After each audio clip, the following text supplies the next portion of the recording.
Hi, this is David Gornoski, host of A Neighbor's Choice and Things Hidden podcast, as well as some of our other programs like Science and You with our chief science advisor, Dr. Yu, and our seed oil survival series that we continue to have great fun unpacking the truth of nutrition. I wanted to give you a quick little message saying we appreciate all the support that we get from our monthly contributors and our one-time donation supporters, and we'd encourage all of you to go to our website, aneighborschoice.com, click on contribute, and make a monthly pledge today, whether it's $1, $5, 15, 20, 50, whatever you want to do. Doesn't matter. Just be a part of building this new media project that we've developed to empower and inform, to inspire, to kickstart a scientific renaissance, an anthropological breakthrough and reformation in the church. All these things are possible with your support right now. So make that commitment today and help us keep doing the productions that we have. Thank you. But today we're joined by a special guest, someone that we always like to hear from because it's so hard to find anybody who wants to tell you the straight shoot truth about foreign policy. And so we have our friend, Colonel Douglas Macgregor, joining us. How you doing, sir? Yeah, I'm surviving. How about you? Doing well, and we're glad to be past this hurricane that was in Florida. But I did see your interview with Tucker Carlson on X. And first of all, what was your reaction to this? The first time you've engaged with Tucker on Twitter or X versus your time with him on Fox News. I can imagine you felt a lot more at ease in terms of getting your ideas out, right? Well, it was nice to have some time for a change to really discuss things.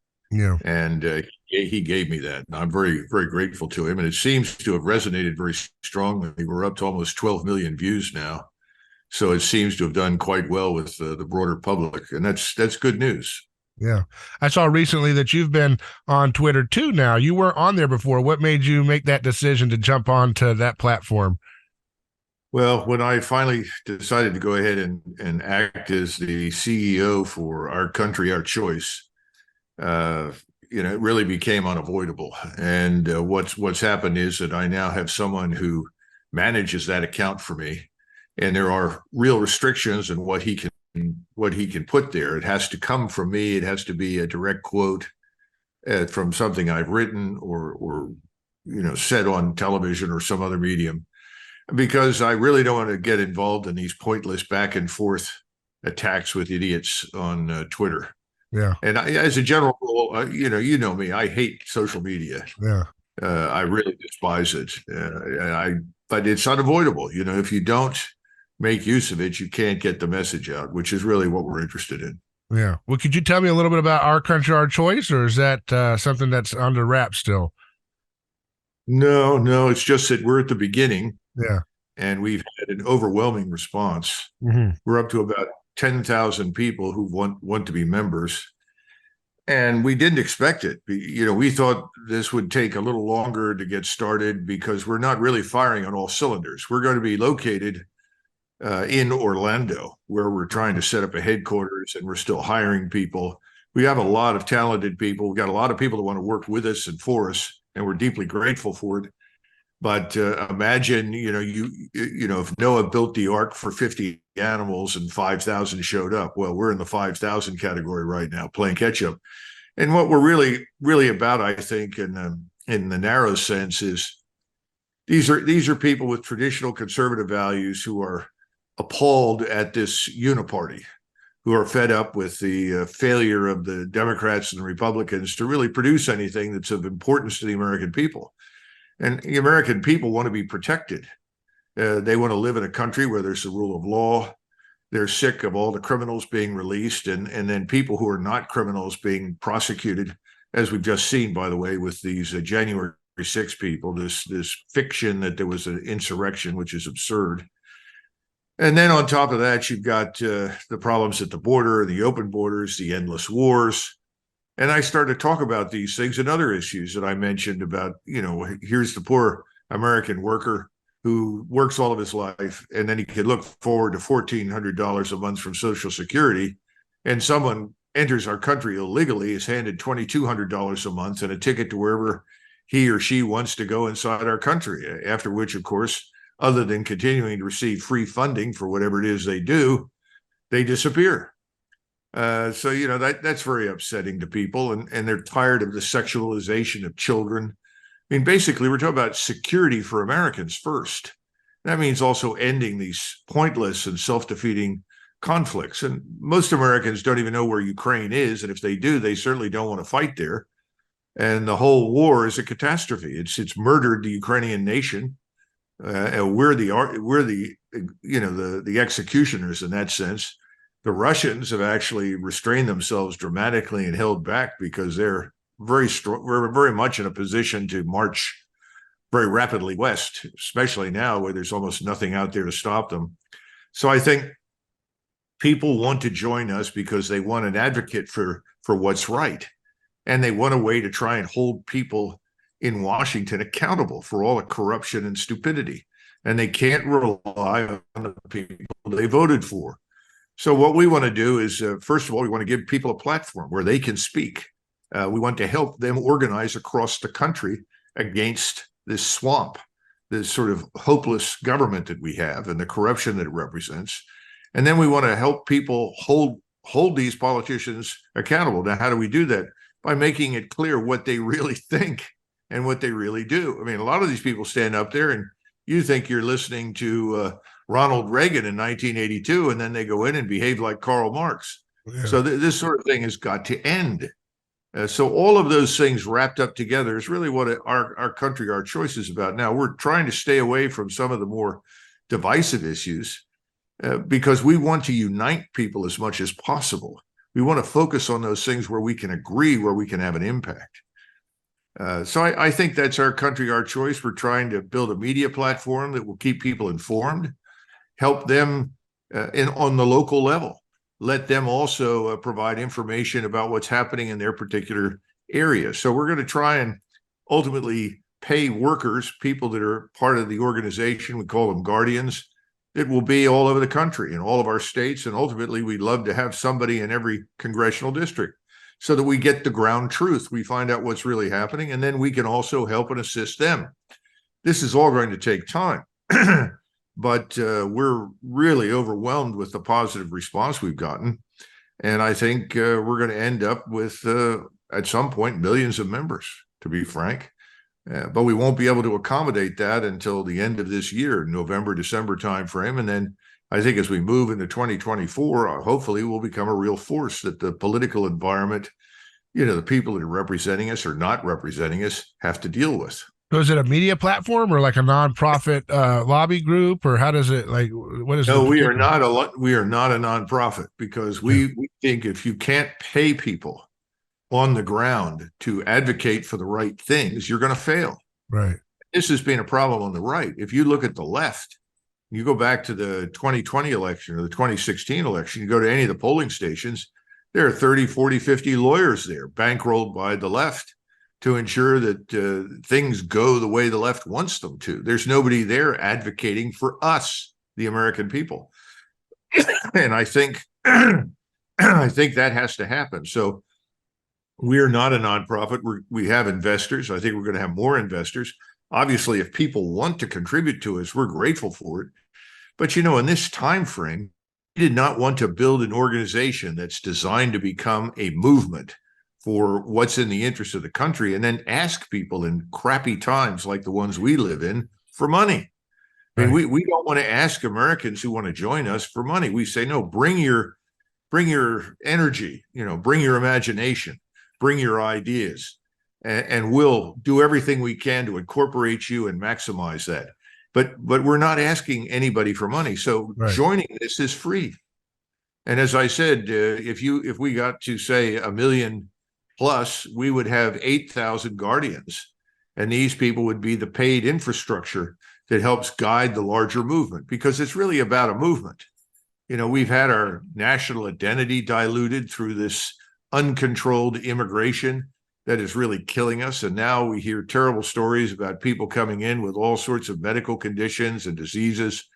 We have people in Central America dying of encephalitis and malaria on the way up here. We want to put a stop to this. We're tired of hearing about little girls who are 11 years old being gang raped before they cross the border from Mexico into the United States. We want this to stop. And we want to stop the criminals inside our country. So these are the things we want to do. We're going to stop this stupid war in Ukraine that is killing people pointlessly. We don't want regional or global war with Russia or China or anybody else. We think we can cope with these things, but we got to build prosperity too. We got to get back to the economy, secure our country, and build it up. These are the things that I think most Americans can agree upon.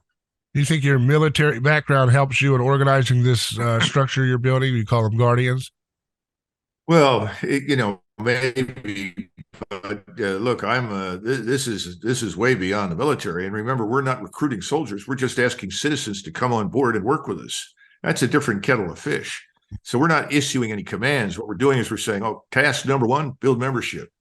Task number 2, let's organize ourselves into groups that are focused on specific issues that we care about, like the ones I've been discussing. And then 3, once we've done those kinds of things, we need to build the larger infrastructure of the country with the guardians and so forth.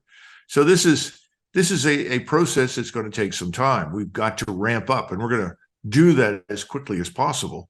But I'm not saying it's easy, and I want everybody to understand that we're not trying to recruit a group for a revolution. If we're going to have a revolution, we would like it to be democratic and peaceful. We're not interested in any fringe groups that think they're going to change Washington overnight by marching in. That's nonsense. We understand this is a battle that's going to take months, maybe in some cases years. We're prepared to fight it, but it's not about arming anybody or involving in violence. We're all disgusted with the violence that we saw in 2020. Yeah. We want the rule of law enforced. Enforce the damn laws. Back the police. Do whatever is required in these big cities to get control of things again. And that's not happening. And that's what we believe in. Now, some folks have suggested for years, though, besides Trump and Tucker Carlson, it's just basically you who are national known figures who are for a realistic foreign policy. And some have used that to say, Colonel Macgregor, would you ever be interested in political office down the road or at some point? And the answer is I am not interested in running for office. Yeah. I have experience with that. I've always been very critical of people who served in the military for long periods. I'm not talking about someone who's in for 3, 4, 5 years, or even for that matter, some 20-year officer who decides to retire, a senior NCO, and wants to run for office. I'm talking about senior officers, people like me and those who've served for 25, 30, 35 years. In theory, we're professional soldiers, and I don't see us as ideally suited to govern the country by any means. I am very interested in the sad state of our military, and I would like to see the military fundamentally stripped down, rebuilt, reoriented, and moved in new directions. That's a different matter. That's what I've always been about. And I'm about the foreign policy, which is inseparable from our military, because we've militarized our foreign policy. Our answer to everything is bomb them. Yeah. We bully everybody all the time. We bully them with our financial system. We sanction people, and then we invade them. This has got to end. Yeah, and it's one of those things that people are just so exhausted because they feel that the Republican Party is completely lockstep with the Democrats. I mean, Mitch McConnell was over there saying, he's proud of Biden's work with Ukraine. He's just not doing it fast enough and competent enough and giving him the money. This is in stark contrast to where the populist base of both the Democrat and Republican Party really is on this matter. Robert F. Kennedy Jr. representing the Democrat base, which still has a populist tinge to it and some anti-war elements. It just seems as if their respective bases are always shut out of the political process when it comes to representation. No, I agree with you completely. And I think very highly of Robert F. Kennedy Jr. I think he's absolutely on the right track. And, I tell people all the time that, I'm old enough to have grown up with real Democrats in the 50s and the 60s. And those people were patriots. I lived in an area where, Republicans were about as scarce as hen's teeth, and everybody was a Democrat, but they were all patriots. They all loved the country. There were no differences among us between what was really vital for the nation. I mean, one of the things I tell people all the time, and they all look surprised because, most people don't know their own history. Very few people are aware that when Richard Nixon ran against John F. Kennedy in 1960, Richard Nixon actually won the election. That election was, quote unquote, stolen. And at the time, many people came to Nixon and said, "You've got to protest this. This must not stand." And he said, "Well, we're in a difficult position right now. We're dealing with the Soviet Union. And in 1960, the Soviet Union loomed very large and cast a terrible shadow over the United States and the free world." And he said, "I don't think we want to put our country at risk by internal disputes that might give aid and comfort to the Soviet opponent." Then he also said something else. He said, in addition, I know John F. Kennedy. I served with him in the Senate. The man's a patriot. Our country is safe in his hands. Well, that's the point. Our country is not safe in the hands of the people in Washington at all. And I don't care whether it's Biden or McConnell or any others. These people are all focused on self-enrichment. They've financialized the economy. They've subverted the democratic process. And there's no real difference between the people on both sides that are dominating the scene. And they're a danger to our country. This has got to stop. We've got to come up with a counter elite. That's also what we're about, identifying and building up a counter elite. People that share our values, our thinking, and care about the country, love the country, and want this to change. But that world that I grew up in is truly gone. And so when we look at the other people that we're dealing with, and you mentioned McConnell and Biden and Schumer, look at them. What's the difference? Who are we kidding? There is no difference. That's the problem. Yeah. Now, going to the war in Ukraine, I've heard you recently say that I think it was to the effect of you're concerned that perhaps Russia's slow approach to this could make this conflict a more dragged out hot war between America and Russia. Is that correct? I'm concerned because people have been misled from day one about the Russians. Putin, at the beginning of this debacle, moved into Ukraine with a very small force, about 90,000. And this force suddenly encountered a Ukrainian army that we had built up over the previous 6-7 years with the express purpose of fighting and destroying Russia. And he thought that he was sending a signal to the West that had not paid any attention to him, that the Russians are serious about their security. And they would not tolerate a NATO presence on their border. And they most of all were concerned about our willingness to put missiles into eastern Ukraine, as the Soviets did in Cuba in the 1960s, that would threaten their cities and threaten their nuclear deterrent. There's a lot of evidence that we were absolutely prepared to do that, and that's what the Ukrainian force and the state were being built up to support.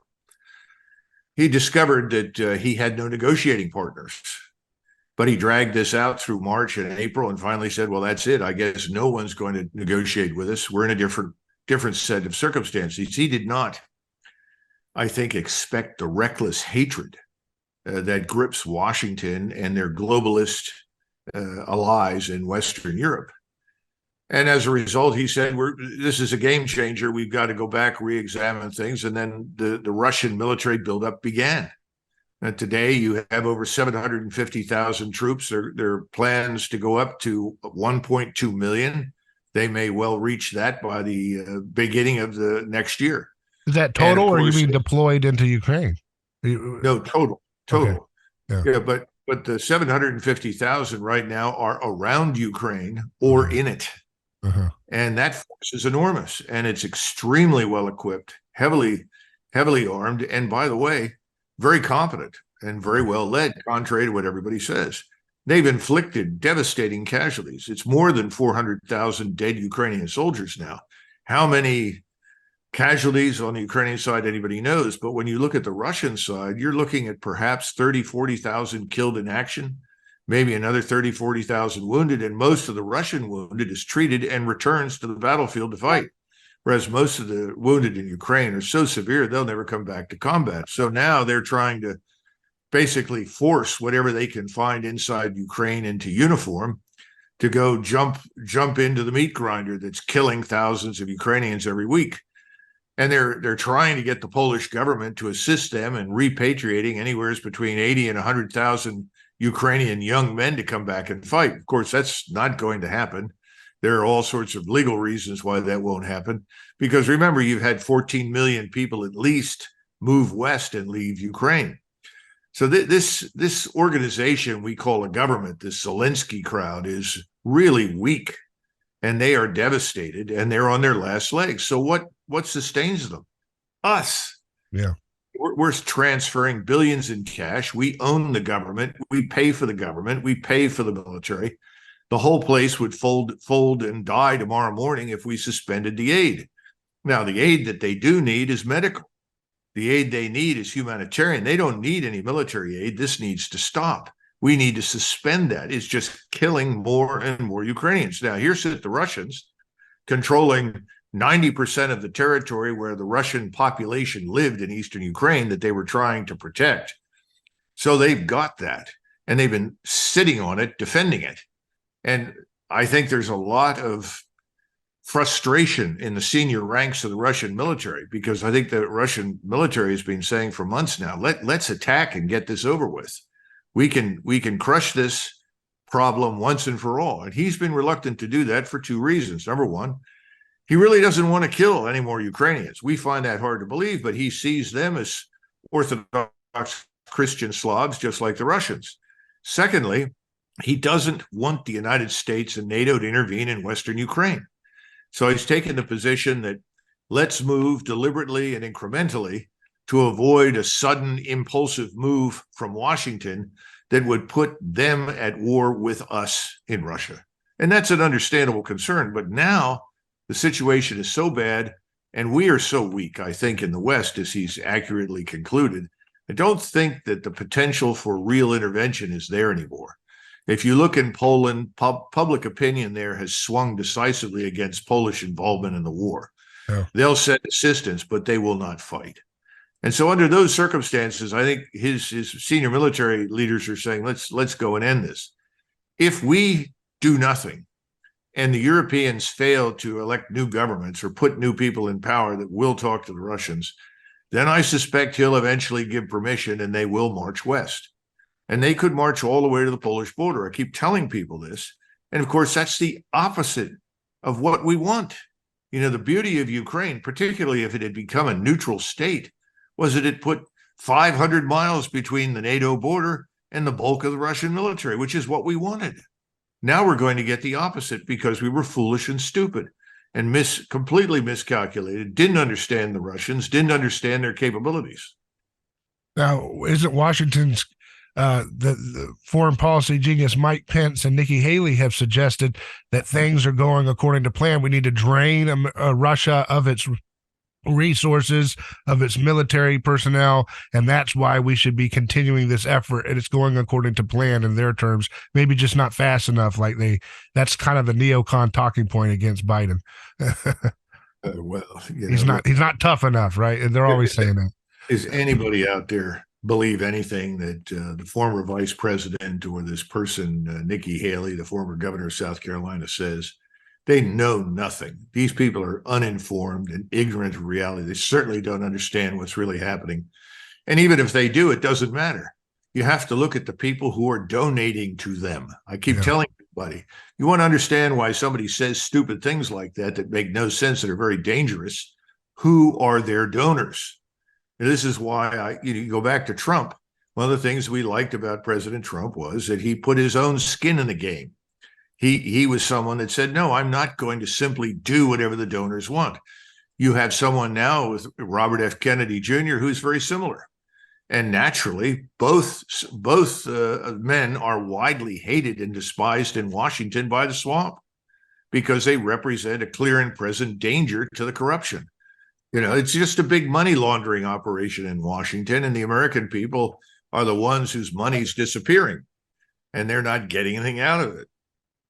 So you don't think that Putin's decision to slow walk this war is not it is not contributing to the diminishment of the Russian military in a way that would render the country in a much more vulnerable state going forward? No, not at all. Russian society is incredibly cohesive and very strong, and the backing that Putin has is phenomenal. And the military establishment is excellent, as I've told people repeatedly. You have to have been there in the 1980s, as I was, and seen the deterioration in the Soviet armed forces that then completely collapsed in the 90s. Then subsequently gone back, as I did in 2001, and see the new renaissance, which then was just beginning, and the attention to detail and change and reorganization that took place in the Russian military. No, this is a very strong, capable force. And if you challenge it, you're going to have a hard time. And what I've always worried about is that we stupidly challenge them. We are soundly defeated. And then in our frustration and embarrassment, we decide to turn to a nuclear weapon. Well, that's game over. And I've tried to tell people again and again and again, stop this nonsense about a quote unquote tactical nuclear weapon. Oh, don't worry about this one. This is only 5 kilotons. They'll understand that we're not serious. We're not going to go to a all-out nuclear exchange. Well, if you're sitting in Russia or China and you have an arsenal and we use a nuclear weapon, the incentive there is immediately to respond with everything you've got because you're afraid that you'll lose it if you don't.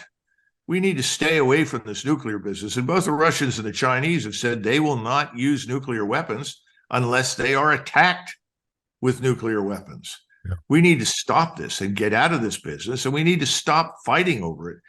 We have no interest in Ukraine, east, west, center. We have none, no strategic interest. The only strategic interest we have is no more war in Europe. And that was the interest that should have guided us as soon as this became a conflict in February and March of 2022. That's when we should have intervened right away and said, wait a minute, we don't want a war. That's not the answer. We have to talk. But you can't talk to people if you won't listen to them. Yep. We refuse to listen to anything they say. And of course, we say all this ridiculous nonsense. Putin is Hitler or Stalin or something else. That's not true. Now, I don't know the man personally, but I can tell you this Russia bears no resemblance to those horrible states in any way, shape, or form. We need to stop talking in those terms. I always ask people, well, what happened to the global caliphate? Yeah. Silence. Yeah. Well, if Russia doesn't work out for us, the attitude in Washington is, well, we'll turn on China. Well, that's a great idea. Yeah. Why would you do such a stupid thing? And people say, well, the Chinese are this, the Chinese are that. Look, close your borders, secure your coastal waters, expel the people in the country from China who are stealing from you, who are here to do us harm. Throw them out. Let's get control of America. Let's expel these illegals. Let's restore, the rule of law. These are the things we need to do. We don't need to go to war. War is the last thing we need. Yeah, it seems like that the folks who are running the show in D.C. Have kind of gotten the memo from their donors or somebody that America's days as a national entity are over, they're dwindling, and that they're kind of using up our resources as this kind of Rottweiler to injure another party, as in, Russia and so forth, on the way out. Kind of like this old dog's going to be taken out to pasture to be shot soon. So let's go ahead and let this dog run its, rabid energy into this other one, Russia, that we don't like. And together that they will neutralize and diminish and demoralize their respective cultures. And then that will set up the place for a more globalist one world government. That's the way I look at it. Well, I'm sure you're right, but their concept of one world government, I think, is one world financial domination. Yeah. If they can financially dominate everything, which is what both China and Russia and now India, the BRICS, the Saudis, everyone is now backing away and saying, look, we're going to stop using dollars. Yeah. You're not going to dominate us. You're not going to control us. You're not going to manipulate us. So they've clearly gotten the memo. And you have to look at the people who control finance and the media and Hollywood, and you begin to discover who's controlling events on the Hill. Which hedge fund managers are the big donors? Who are they? What do they want? They all want the same thing. They want to destroy Russia. Well, they want to remove Putin, and they want to essentially divide Russia up, strip it of its resources, and sell it off. That's what they want. This has nothing to do with the things that are publicly stated. This is just one huge corrupt operation, and we're being exploited just as the Ukrainian people are being exploited to do it. We got to stop it. Do you think the Western oligarchs got into the ear of Prigozhin, or do you think that was just totally unrelated? That has not. Don't worry about Prigozhin. I don't know what happened with regard to his death, but Prigozhin was somebody who was enormously popular. He was popular because he expressed this view that we discussed earlier. Why are we waiting around to crush these people? Why don't we just get this war over with? That was the view he was expressing, and that's widely held in the senior ranks of the Russian military. There are also a lot of people in the Russian government that feel that way. Putin is not anything like the person described in the Western media. He was the one Russian leader who, first of all, spent time in the West. He knew something about Western civilization. The man speaks fluent German. He spent years in Germany. This is someone who likes the West. He wants a good relationship with the West. He wants to do business with the West. He doesn't want to fight it. This is all being turned on its head by these financial oligarchs in the West, as you point out. They're very dangerous, and they're not just in the West. Just like this man Kolomoisky, who's now been arrested, which is a joke because he's a billionaire oligarch who picked Zelensky from nowhere and made him president of Ukraine. But of course, he was busy laundering billions of dollars and putting them into his account, just as Zelensky and his friends are doing in Cypriot banks or Israeli banks or something else. This sort of nonsense is a great facade. Oh, I'm arresting Kolomoisky because he's bad, he's corrupt. That's sort of like telling Willie Sutton, I'm going to start guarding banks. I'm no longer going to rob banks anymore. And you find Willie Sutton in all the banks. What's he doing? Stuffing his pockets full of cash. It's a lot of nonsense. But Americans don't know the background, and there's no reason why they should. Americans are worried about what's happening where they are. They're worried about their own economic situation. That has worked to the advantage of this small minority that runs your government and runs our foreign and defense policy. They've been allowed to operate without accountability. Your PhD was in German and Russian relations, and that seems to be the heart of so much of American foreign policy in that region, is to make sure Germany and Russia never get connected and allied in any deep way.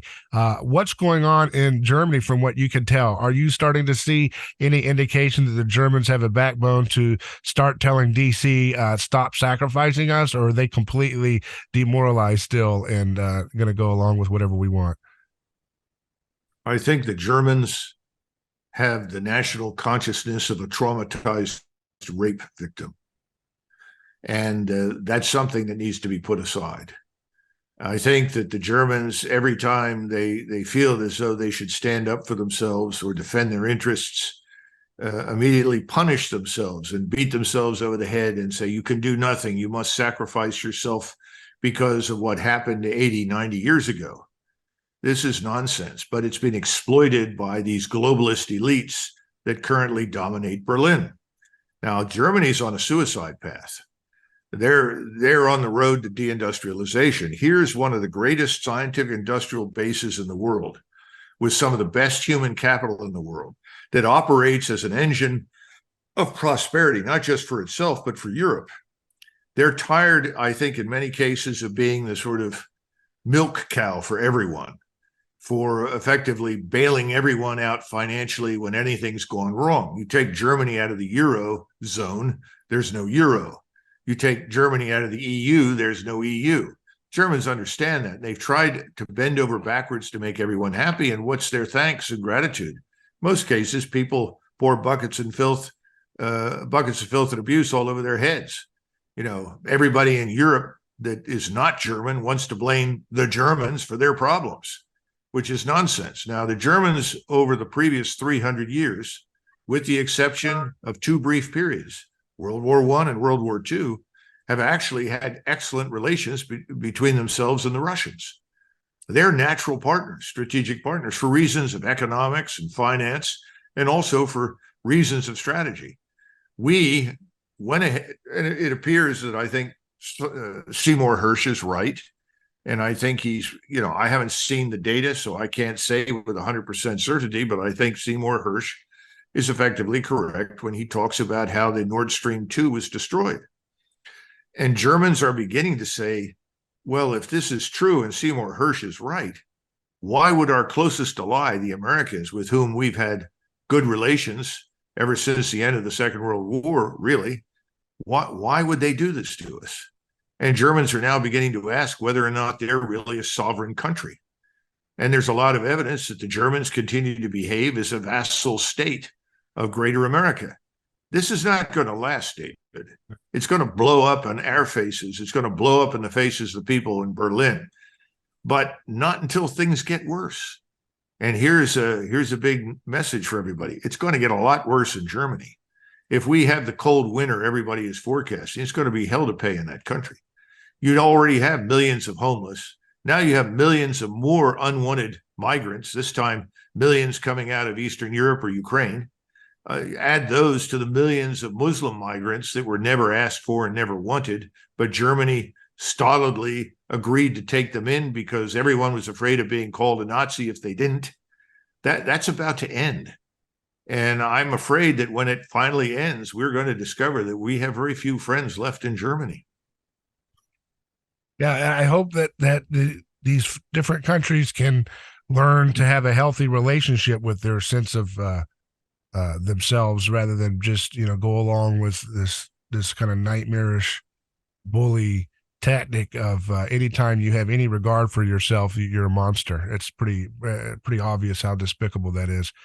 Colonel Macgregor, I always appreciate your time, and I do want folks to check out your website, ourcountryourchoice.com, and we look forward to seeing what comes of your efforts in that regard. Thank you. Thanks, David. I appreciate it very much. Very